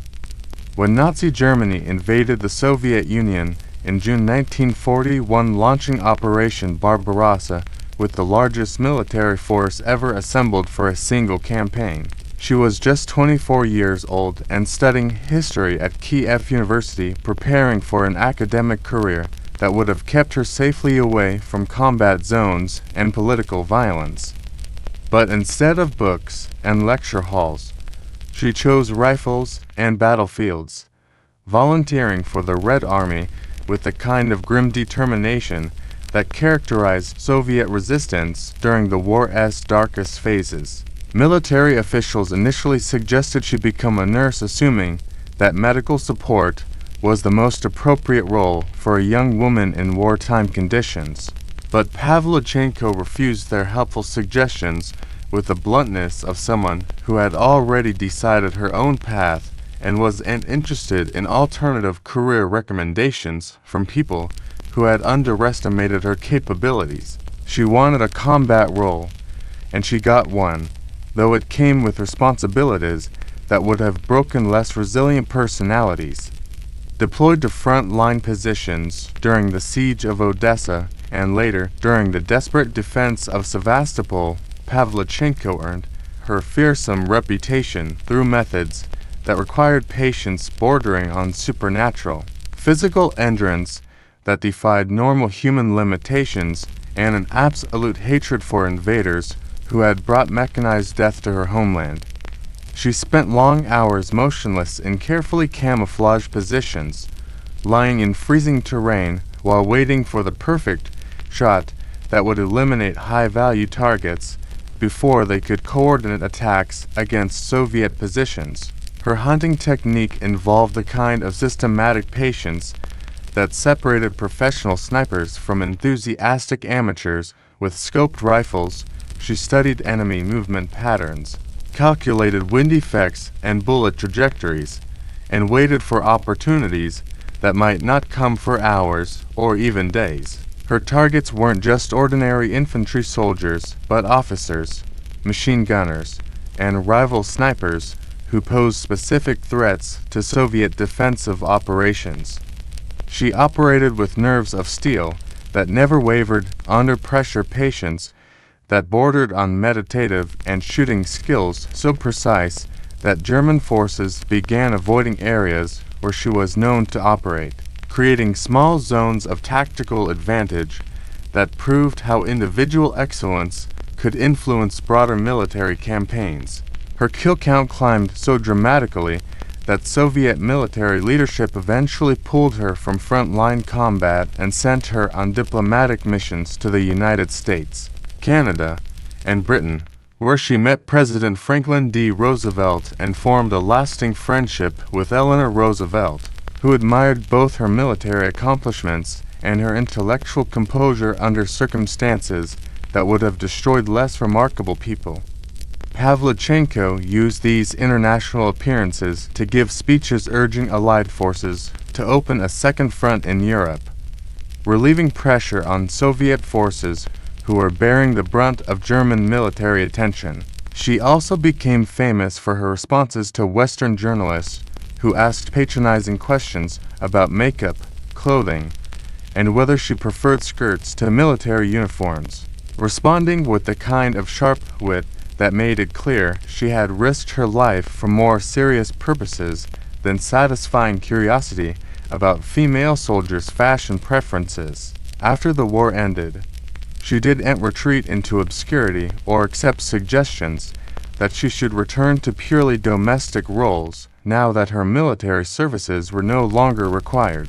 Instead, she completed her interrupted university education, earned her degree in history, and spent subsequent decades training future generations of Soviet snipers, while working as a historian who understood warfare from both academic and practical perspectives. Though she suffered from war-related trauma and physical injuries that reminded her daily of her service, her legacy endured far beyond personal consequences. She received the Hero of the Soviet Union medal and remains a national hero in both Russia and Ukraine, representing proof that military excellence recognizes no gender boundaries when individuals possess the necessary combination of skill, determination, and absolute commitment to defending their homeland against foreign invasion. In a world that often doubts women's capabilities in combat situations, Lyudmila Pavlichenko didn't argue, protest, or waste time on theoretical discussions about gender roles and military effectiveness. She simply did the job better than almost anyone who ever lived. In the heart of ancient Mesopotamia, in what is now Iraq, music wasn't just entertainment for people who had finished their daily work and wanted something pleasant to occupy their evening hours. It was ritual, power, and language rolled into a single art form that connected human beings to divine forces, political authority, and the fundamental vibrations that ancient peoples believed held the universe together. And no instrument embodied this sacred relationship more completely than the lyre, one of the world's earliest stringed instruments that emerged from Sumerian civilization over 500 years ago. When music was already being woven into temple ceremonies and royal court life with the precision of people who understood that sound could be a form of magic, the lyres discovered in ancient Ur were simple harps carved from available wood by craftsmen who were making do with limited resources. These were intricate, beautifully crafted objects that represented some of the finest artistic and technical achievement of their era, often adorned with gold, silver, lapis lazuli, and detailed animal motifs that suggested their creators understood that musical instruments weren't just functional tools, but sacred objects worthy of the same attention that went into religious statuary and royal regalia. One of the most spectacular examples that we can still examine today is the bull-headed lyre discovered in royal tombs during Sir Leonard Woolley's excavations in the 1920s, an instrument whose soundbox was shaped like a bull's body, while its head was covered in gold leaf and featured a beard made from lapis lazuli. This wasn't decorative excess or ancient conspicuous consumption. The bull was a symbol of strength and divine power in Mesopotamian culture, and its presence on a musical instrument suggests that the lyre was understood as something far more significant than a device for producing pleasant melodies during leisure time. When these lyres were played either with fingers or small plectrum made from bone or wood, they produced resonant, haunting tones that modern reconstruction suggests would have filled temple courtyards and royal halls with sounds that seemed to come from another world entirely. Though we can't hear ancient Mesopotamian melodies exactly as they were performed thousands of years ago, scholars who have studied surviving clay tablets inscribed with early musical notation believe that Sumerian musicians used heptonic scales, 7-note systems, that bear surprising similarities to modern Western musical theory, and suggest that sophisticated harmonic concepts existed millennia before European composers began developing what we now consider classical music. These instruments weren't confined to palace entertainment or royal ceremonies, where they provided background music for political discussions and diplomatic feasts. In temples dedicated to deities like Inanna and Enlil, music accompanied offerings and prayers with the understanding that properly performed melodies could serve as bridges between human worshippers and divine powers who might otherwise remain distant and unresponsive to mortal concerns. Hymns were sung with lyre accompaniment during religious festivals that marked seasonal changes, agricultural cycles, and important events in the spiritual calendar that governed Mesopotamian society. In funerary contexts, lyres served even more profound purposes, helping guide souls through the dangerous transition from life to death, and ensuring that the deceased would find their way safely into whatever afterlife awaited them. They weren't just providing musical comfort to grieving families, they were spiritual technology designed to assist in one of humanity's most crucial and mysterious passages, transforming the lyre from entertainment device into sacred instrument that could influence cosmic processes. Mesopotamian musicians who mastered these instruments held respected positions in their society that went far beyond mere entertainment value. Some were female priestesses who combined religious authority with musical expertise, while others served as court performers whose skills could influence political decisions and diplomatic relationships. They memorized complex songs that were passed down through oral tradition, often learning their craft within structured schools that trained both scribes and musicians in the intellectual and artistic traditions that sustained Mesopotamian civilization. Today, when we hear reconstructions of these ancient lyres played in museums and archaeological demonstrations, their soft twang echoes remind us that long before Mozart composed symphonies, before medieval minstrels sang ballads in castle halls, and even before Homer's epic poems were chanted to musical accompaniment, human beings were already plucking strings in the desert, chasing beauty and transcendence through organized sound that connected them to forces larger than their individual lives. The bullheads that decorated these instruments weren't just artistic choices, they were symbols of the strength required to bridge the gap between earth and heaven using nothing more than vibrating strings and human breath.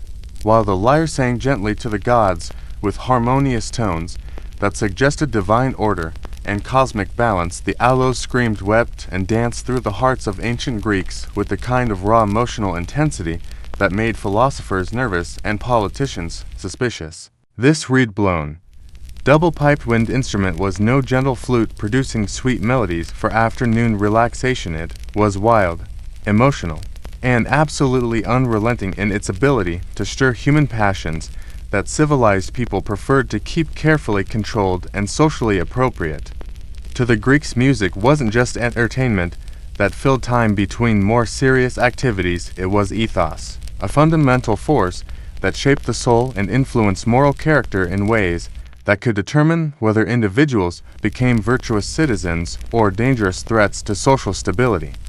The aloes embodied music's most primal and potentially destructive edge, associated not with Apollo's rational harmony, but with Dionysus, that god of wine, ecstasy, and madness, who represented everything that made conservative Greeks reach for their philosophical treatises and legal codes. The instrument consisted of two pipes, usually crafted from wood, bone, or ivory, each equipped with its own reed and fingering holes that allowed skilled musicians to produce complex harmonies and rhythms. Players held both pipes simultaneously in their mouths, creating a dense, penetrating sound that bore more resemblance to bagpipes than modern flutes, and required incredible breath control that few musicians could master without years of intensive training that warped their faces and challenged their lung capacity. Musicians often employed a technique called circular breathing, where they inhaled through their nose while using cheek muscles to push stored air through the instrument, allowing them to play continuously for extended periods without the interruptions that would normally break musical phrases. This created an otherworldly effect where the aloes seemed to breathe and pulse with its own life. But the physical demands were so extreme that the effort visibly distorted players' faces, puffing their cheeks to grotesque proportions that sometimes made them targets of ridicule from audiences who appreciated the music but found the visual spectacle somewhat disturbing. Yet despite jokes about their appearance, aloes players were respected and even revered in certain circles because they possessed skills that could fundamentally alter human consciousness and behavior. The aloes was definitely not designed for calm background music that might accompany philosophical discussions or intimate dinner conversations. Instead, it stirred the blood and awakened primal instincts that civilized society usually tried to suppress through education, law, and social pressure.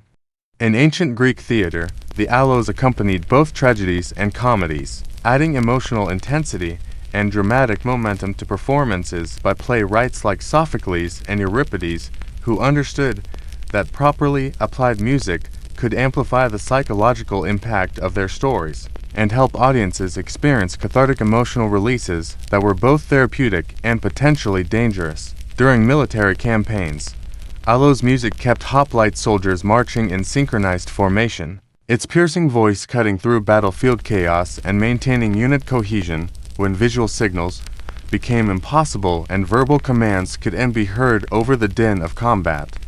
But perhaps most significantly, during Bacchic rituals dedicated to Dionysus, the aloes pushed dancers and worshippers into trance-like states that dissolved normal boundaries between performer and audience, individual and group, human consciousness and divine possession.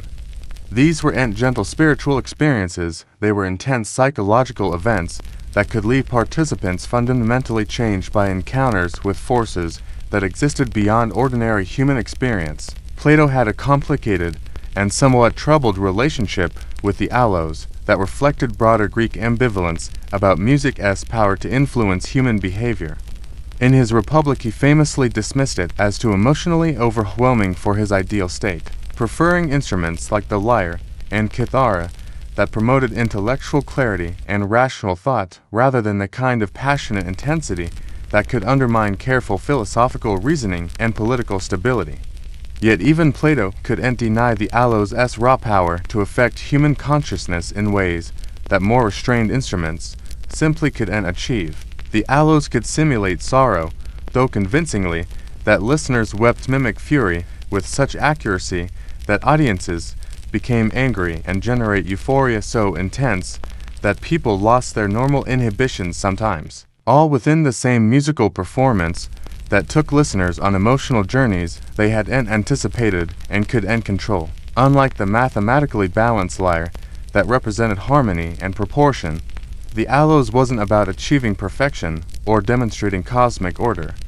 It was about emotional release, psychological catharsis, and the kind of intense human experience that reminded people they were more than rational beings who could be satisfied with philosophical discussions and geometric demonstrations. The double pipes became symbols of duality and emotional extremes that existed within human nature, proving that sometimes music's highest purpose wasn't to soothe, but to awaken, challenge, and transform.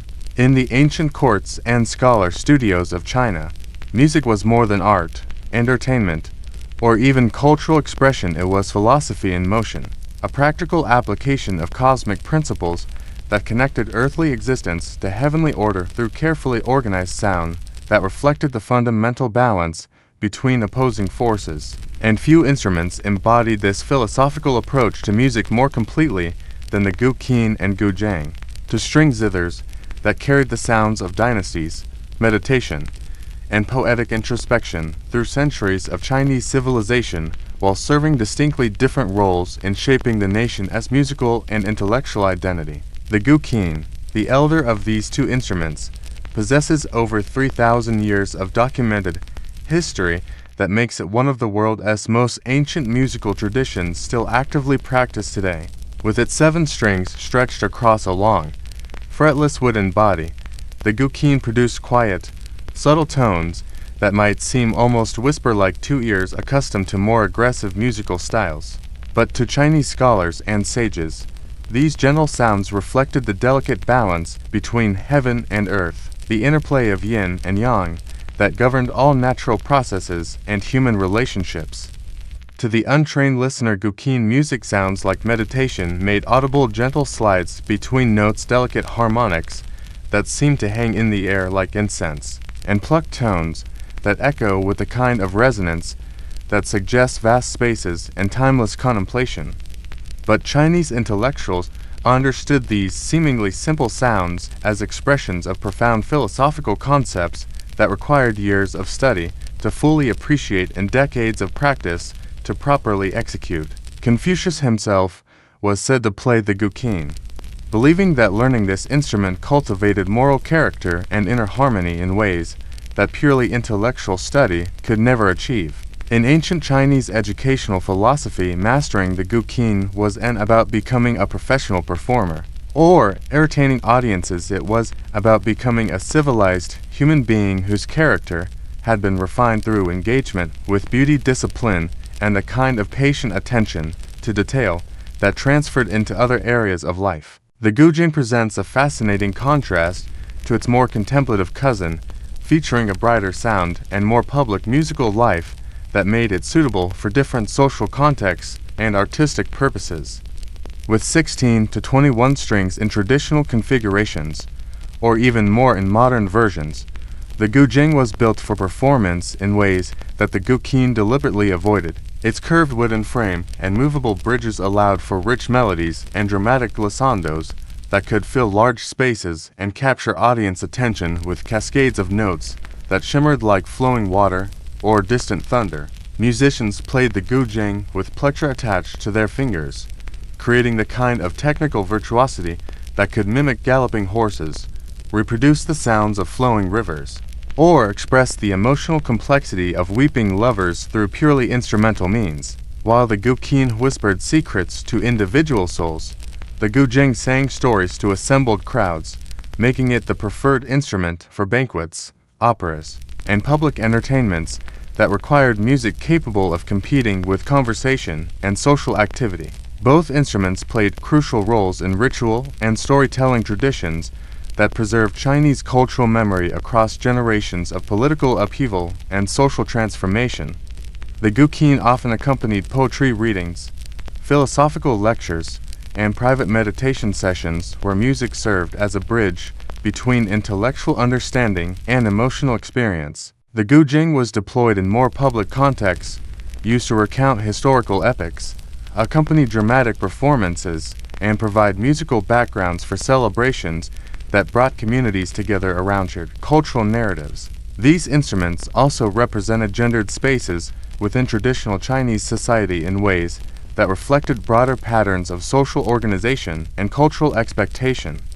The guqin was traditionally associated with male scholars who had the education, leisure time, and philosophical inclination necessary to master its subtle techniques and appreciate its intellectual content. The guzheng became more closely linked with female performers, particularly in later dynasties when women's musical education focused on instruments that could demonstrate cultural refinement, while remaining appropriate for domestic and semi-public contexts. Yet both instruments were respected, taught in formal musical academies, and incorporated into Confucian ideals of balanced education that viewed musical training as essential preparation for responsible citizenship and ethical leadership. They represented different approaches to the same fundamental goal, using organized sound to cultivate human character, preserve cultural wisdom, and maintain social harmony through shared aesthetic experiences. Today, both the guqin and guzheng continue to be played in classical and contemporary settings that honor their ancient origins while adapting their sounds to modern musical contexts. They remain living echoes of China's philosophical heritage instruments that prove music can serve purposes far beyond entertainment. When societies have the wisdom to treat sound as a pathway to virtuo-emotional depth and the kind of cultural continuity that connects present generations to the accumulated wisdom of their ancestors through vibrating strings and human breath. Long before written words etched history into stone tablets and papyrus scrolls, ancient African cultures used something far more primal and immediate to preserve their stories, laws, and collective memory rhythm that pulsed through human bodies and carried information across vast distances with the efficiency of telecommunications networks that operated on drumbeats rather than electronic signals. Across the African continent, drums weren't just musical instruments that provided entertainment during festivals and celebrations. They were voices that spoke, commanded, remembered, and summoned with a sophistication that made them the backbone of communication systems that connected communities separated by hundreds of miles of challenging terrain. In African societies stretching from the Sahara to the Cape of Good Hope, music, especially percussion, functioned a living, breathing language that carried the pulse of divine forces, political authority, and cultural identity through organized sound that required no literacy, no written records, and no complex technology beyond human skill and carefully crafted instruments. Drums varied dramatically by region, purpose, and cultural tradition, but one of the most remarkable innovations was the talking drum found throughout West Africa, an hourglass-shaped instrument strung with leather cords that allowed skilled drummers to mimic the tonal languages of their people with precision that transformed percussion into actual speech. Skilled drummers could speak entire phrases by adjusting tension on the chords while striking the drum head with curved sticks, creating variations in pitch and tone that replicated the natural patterns of human conversation. This was crude signaling, or simple rhythm. Keeping it was sophisticated linguistic communication that allowed messages to be sent across villages and between distant settlements, announcing births, deaths, warnings, military movements, or royal summons with the same clarity and specificity that other cultures achieved through written dispatches or mounted messengers. Long before Europeans developed postal systems or understood the basic principles that would eventually lead to telegraph networks, African communities had created the continent's first wireless communication system using nothing more than animal hide, wooden frames, and human expertise that took years to develop and could transmit complex information at speeds that amazed foreign observers who witnessed these performances without initially understanding their practical significance. But drums served purposes that extended far beyond practical communication into the realm of spiritual technology that connected human communities to forces that existed beyond the physical world. In ancient kingdoms like Kush and Nubia, drums summoned ancestors and deities during religious ceremonies that required divine participation for their success. In powerful West African states like Ghana and Mali, they honored kings and gods during elaborate court rituals that reinforced political authority while acknowledging spiritual powers that legitimized earthly rule. Drumming was absolutely central to initiation ceremonies that marked the transition from childhood to adulthood, healing rituals that addressed both physical and spiritual ailments, and funeral rites that guided souls through the dangerous passage from life to death. Sacred drums weren't just played, they were awakened, activated, and treated as living entities capable of opening channels between the world of human experience and realms that normal consciousness could access without proper musical intervention. African drums appeared in countless forms that reflected the diversity of cultures and purposes they served. Gems with their distinctive goblet shape and goat skin heads dun-duns that provided deep bass foundations for complex polyrhythmic patterns, bouquerbis that added middle-range voices to ensemble performances, and countless other instruments, each carved from single logs that were carefully hollowed and fitted with animal hide that was tuned to specific pitches through techniques that represented generations of accumulated knowledge about acoustics, materials, and spiritual resonance. The craftsmanship required to create these instruments was considered sacred work that involved rituals and ceremonies during every stage of construction, from selecting trees that possessed the proper spiritual qualities to preparing animal skins through processes that honored the creatures whose sacrifice made music possible. Each drum was unique, with its own voice, personality, and spiritual significance that connected it to specific communities, families, or religious traditions. In African musical tradition, drums were never played in isolation or treated as solo instruments that showcased individual virtuosity. They were components of polyrhythmic systems where multiple drummers created interlocking patterns that built complex musical architectures from simple rhythmic elements, demonstrating collective creativity that valued community coordination over personal recognition. Music was inseparable from movement, breathing, and social participation. You didn't just listen to African drumming, you danced with it, breathed in its rhythms, and allowed it to restructure your consciousness through direct physical engagement. The drummer in these contexts wasn't a performer entertaining passive audiences, but a conduit channeling energy, spirit, and communal memory through organized sound that connected participants to their ancestors, their gods, and each other in ways that created temporary communities of shared experience and collective identity that transcended normal social boundaries and individual limitations. Though the civilizations of antiquity have risen and fallen, their empires reduced to archaeological sites, and their languages preserved only in scholarly translations, their music has never truly died. It lingers, not always in recognizable melodies or reconstructed performances, but in the DNA of human creativity, the fundamental approaches to organized sound that continue to shape how we understand rhythm, harmony, and the mysterious power of music to transform consciousness and connect souls across vast distances of time and cultural difference. In many ways, ancient music was never meant to be preserved in the static form of sheet music notation or captured in recordings that could be replayed identically whenever convenient.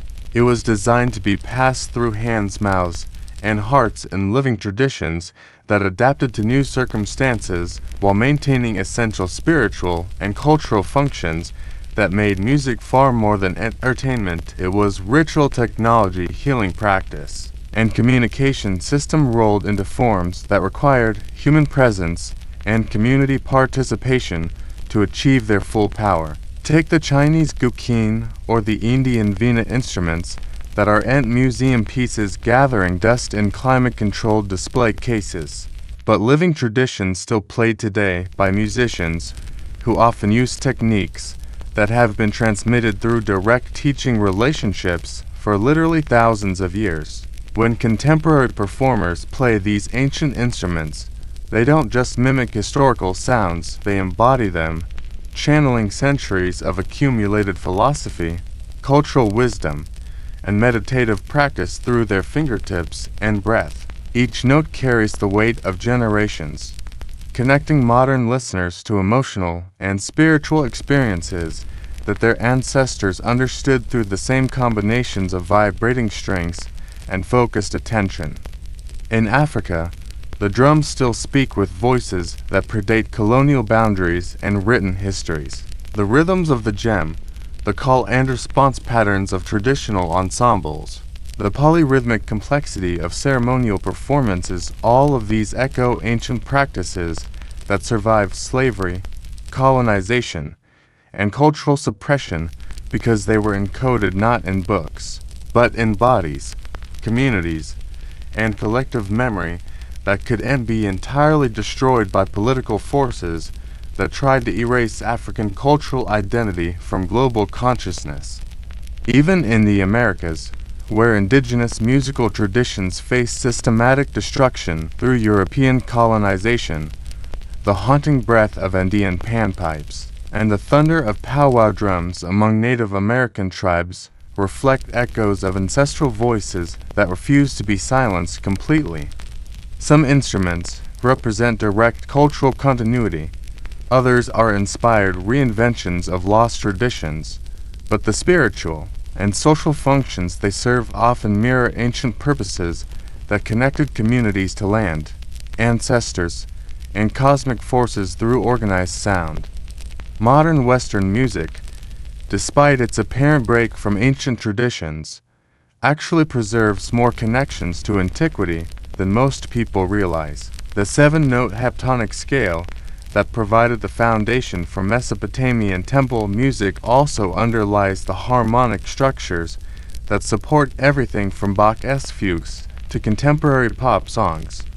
Greek music theory, with its concepts of modes, intervals, and ethos, the belief that different musical patterns could influence moral character and emotional states, fed directly into early Christian chant traditions, and eventually contributed to the development of classical music that still dominates concert halls and conservatory education. Even individual instruments carry ancient DNA through evolutionary processes that connect modern forms to primordial ancestors. The lyre became the lute, which eventually birthed the guitar family that now dominates popular music worldwide. The aloes S double redesign inspired medieval instruments that evolved into modern oboes and bassoons that remain essential components of orchestral music. Persian and Arabic musical traditions influenced European development through trade routes and military encounters that introduced new scales, rhythmic patterns, and instrumental techniques that enriched Western music in ways that most listeners never consciously recognize. But perhaps the most enduring legacy of ancient music lies not in specific techniques or instruments, but in its fundamental purpose and social function. Ancient music wasn't created to sell tickets, top charts, or generate revenue streams for entertainment corporations. It was ritual practice, healing technology, community building activity, and spiritual discipline that marked birth and death, planting and harvest, love and war, celebration and mourning, with sounds that made meaning from human experience and connected individuals to forces larger than their immediate concerns. In our digital world, overflowing with noise, artificial soundscapes, and algorithmic recommendations designed to capture attention rather than nourish souls, ancient music reminds us that sound can be sacred, that rhythm can preserve memory across generations, and that melody can serve as a thread connecting present consciousness to ancestral wisdom that remains relevant despite technological changes that have transformed everything else about human existence. Whether whispered from a guqin in a contemplative moment, shouted through war drums during times of crisis, or piped from clay flutes during celebrations that bring communities together, the songs of our ancestors still echo through contemporary life. We just have to listen carefully enough to hear them calling us back to purposes larger than ourselves.